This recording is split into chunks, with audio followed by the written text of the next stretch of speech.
Bismillahirrahmanirrahim. Assalamualaikum warahmatullahi wabarakatuh. Berjumpa kembali teman-teman di channel kita ya Mas Tio KDR.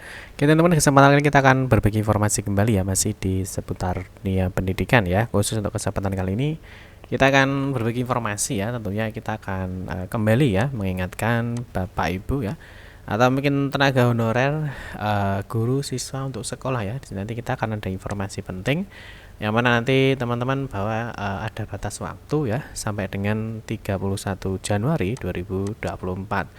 Nah, mungkin teman-teman ya, rekan-rekan mungkin ada yang lupa ya, mungkin ada yang belum menyelesaikan. Nanti kita akan mengingatkan kembali. Dan yang paling penting teman-teman, di poin 5 ini nanti ya, di poin 5 ini adalah tentunya ya yang paling ditunggu-tunggu ya untuk tenaga honorer, tentunya nanti untuk seleksi di P3K tahun 2024 ini. Nanti kita akan bahas teman-teman, ada informasi apa saja. Silahkan teman-teman simak video ini sampai dengan selesai.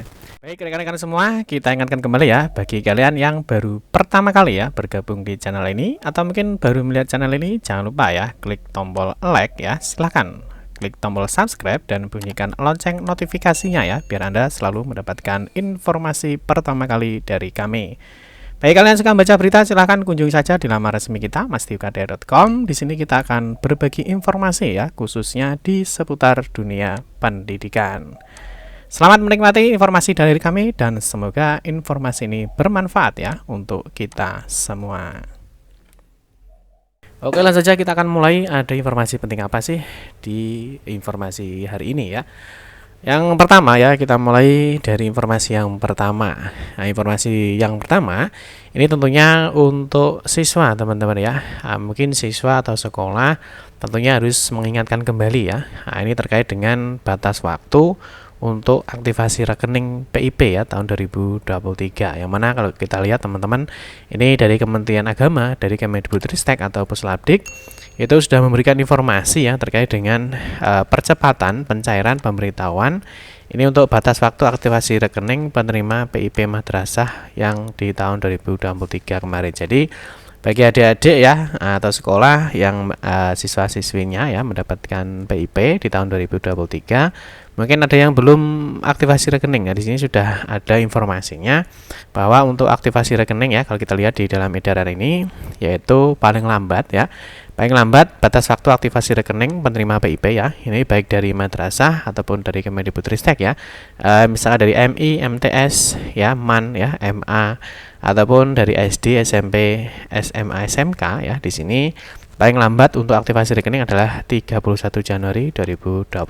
Tentunya jika teman-teman tidak melakukan aktivasi rekening sampai dengan tanggal yang telah ditentukan ya, tentunya nanti ya, nah ini maka dana pada rekening tersebut akan disetorkan ke kas negara, artinya akan dikembalikan ke negara lagi ya. Jadi eman-eman teman-teman ya. Jadi kalau memang mendapatkan PIP dan belum aktivasi rekening, segera untuk melaksanakan aktivasi rekening sebelum 31 Januari 2024. Oke, yang di poin 2 untuk informasi berikutnya, nah ini masih mengenai PIP juga. Nah, tapi untuk PIP nah ini tentunya ada di dua sisi ya. Kalau tadi adalah batas waktu untuk aktivasi rekeningnya.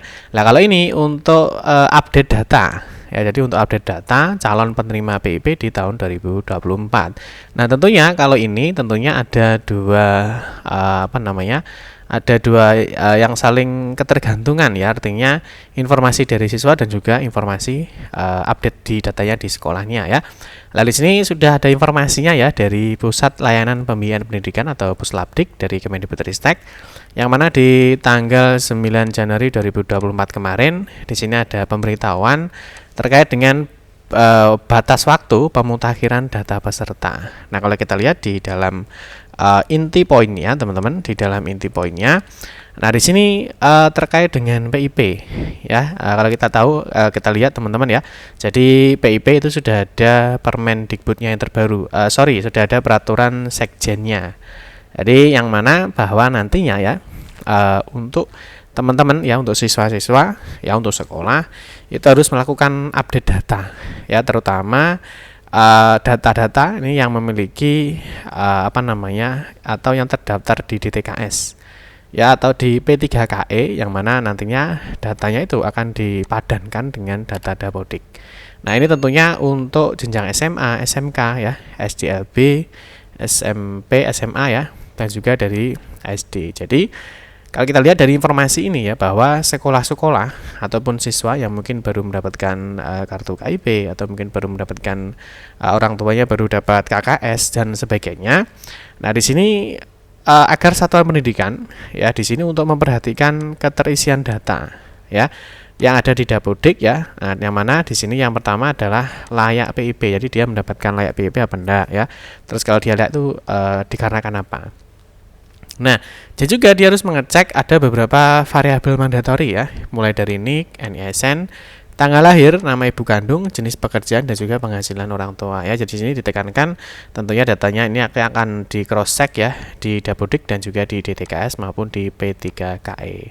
Nah, terus di sini teman-teman untuk batas waktunya ya. Jadi untuk pemadanan data atau update data atau menyamakan data antara Dapodik dengan DTKS dan P3KE. Nah, ini menggunakan data cut off di 31 Januari 2024. Artinya untuk melakukan update data ya, nah itu sampai dengan 31 Januari 2024. Nah, berikutnya ada juga bagi yang tidak memiliki kartu bantuan ya. Jadi misalkan siswa-siswa yang tidak terdata di DTKS ataupun di P3KE.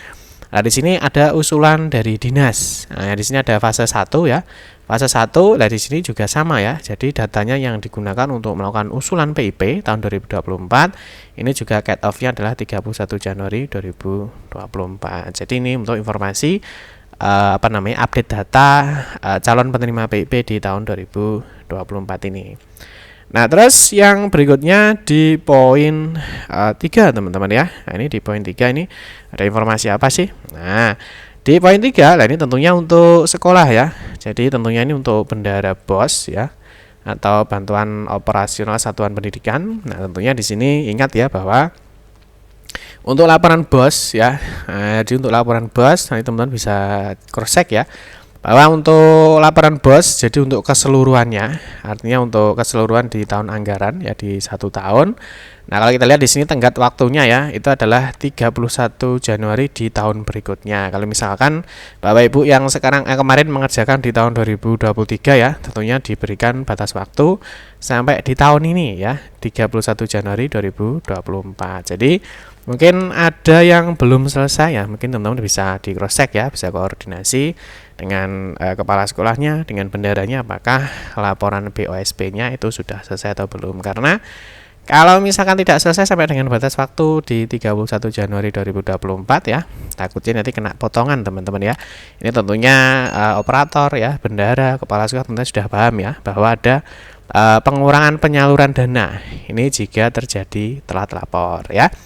Terus yang berikutnya kalau teman-teman login di BOS Salur ya, di BOS Kemdikbud. Nah, di sini juga ketika teman-teman masuk di dashboard, nah di sini juga ada informasi ya, ada batas waktu pelaporan tahun 2023 ya. Artinya laporan BOSP di tahun 2023. Nah, ini untuk yang tahap 1 ya. Ini untuk yang tahap 1, dan ini untuk keseluruhannya. Nah, di sini juga ada batas waktunya ya. Nah, ini batas waktunya ya, kalau kita lihat adalah 31 Januari 2024 atau 6 hari lagi. Jadi teman-teman mungkin bisa diingatkan kembali ya. Syukur-syukur kalau sudah selesai. Kalau belum ya segera dilakukan koordinasi dan untuk penyelesaian laporan BOS di tahun anggaran 2023. Oke, yang berikutnya di poin 4. Nah, di poin 4 ini untuk guru ya. Nah, ini tentunya baik itu guru ASN ataupun non ASN atau honorer. Nah, ini yang lagi rame ya. Lagi rame terkait dengan pengelolaan kinerja pegawai ya, atau PMM, atau mungkin teman-teman buat SKP ya, sasaran kinerja pegawai. Nah, ini memang sudah digadang-gadang ya, sudah diberikan informasi ya bahwa batas waktu untuk pembuatan rencana kerja atau RHK ya, atau RHK ini untuk di semester 1 ya, di bulan Januari sampai dengan Juni. Nah, ini batas waktunya adalah 31 Januari 2024, karena nanti di Februari itu nanti sudah ada sistem pengelolaan ya. Jadi sudah ada tindak lanjut dari pembuatan RHK ini. Jadi mungkin ada guru ASN yang belum selesai, atau mungkin ada guru non ASN yang belum membuat atau belum selesai ya, segera dibuat untuk rencana hasil kerjanya ya, atau RHK-nya di PMM ya untuk pengelolaan kinerja guru. Nah, jadi batas waktunya adalah sampai dengan di 31 Januari 2024. Paham ya? Terus yang terakhir, nah ini mungkin yang ditunggu-tunggu teman-teman ya. Untuk teman-teman honorer ya. Nah, ini di poin terakhir di poin 5. Nah, ini bukan untuk sekolah ya, bukan untuk guru, tetapi ini adalah untuk instansi ya, misalkan untuk BKD ya, misalkan untuk instansi-instansi lain. Nah, terkait dengan batas waktu usulan formasi, sorry ini salah ketik ya, harusnya formasi ya, ASN 2024. Ini tentunya ditunggu-tunggu ya oleh semua para tenaga honorer ya. Karena nanti tentunya usulan kebutuhan ASN ya atau kebutuhannya itu berapa sih di setiap daerah nanti akan muncul untuk seleksi ASN di 2024. Nah, kalau kita lihat mungkin teman-teman semuanya juga sudah tahu ya surat edaran ini yang mana nanti di tahun 2024 nanti ada P3K khusus bagi pelamaran ASN, ada CPNS. Nah, kalau kita lihat teman-teman di sini di poin 5 ya, bahwa untuk pengisian formasi ya, pengisian formasi ini paling lambat adalah di 31 Januari 2024. Tetapi ini adalah tanggung jawabnya instansi ya. Jadi bukan di sekolah ya ataupun untuk guru-guru bukan, tapi ini adalah untuk instansi yang akan mengusulkan ya kebutuhan ASN-nya itu berapa. Nah, mungkin ada kabar sedikit gembira, bukan sedikit gembira sih ya. Sebenarnya kemarin di Menpan RB itu juga sudah mengeluarkan ya terkait dengan jabatan pelaksana ya. Nah, terkait dengan jabatan pelaksana yang mana ini nanti mungkin teman-teman tenaga teknis ya, tenaga teknik yang ada di sekolah ya, misalkan TU, penjaga kebun ya ataupun yang lainnya ya. Nah, di sini di dalam Menpan RB ini ada jabatan pelaksana. Nanti ada di sini ada 3 ya. Nah, ini ada klerek, ada operator, ada teknisi. Ini mungkin kalau kita lihat di sini ya, di sini ada di poin 3 ya. Nah, ini nanti di memperhatikan kondisi non ASN ya. Lalu ini di jabatan pelaksana untuk P3K ini nanti ada jenjang pendidikannya paling rendah ada sekolah dasar. Ini mungkin nanti ada yang penjaga sekolah, mungkin ada yang kebersihan. Nah, ini adalah tentunya yang ditunggu-tunggu untuk teman-teman tendik atau tenaga honorer yang lainnya ya. Jadi untuk kebutuhan ASN semoga nanti di 2024 ya, semoga banyak formasi sehingga teman-teman ya untuk non ASN atau tenaga honorer nanti bisa mengikuti seleksi P3K di tahun 2024 ini.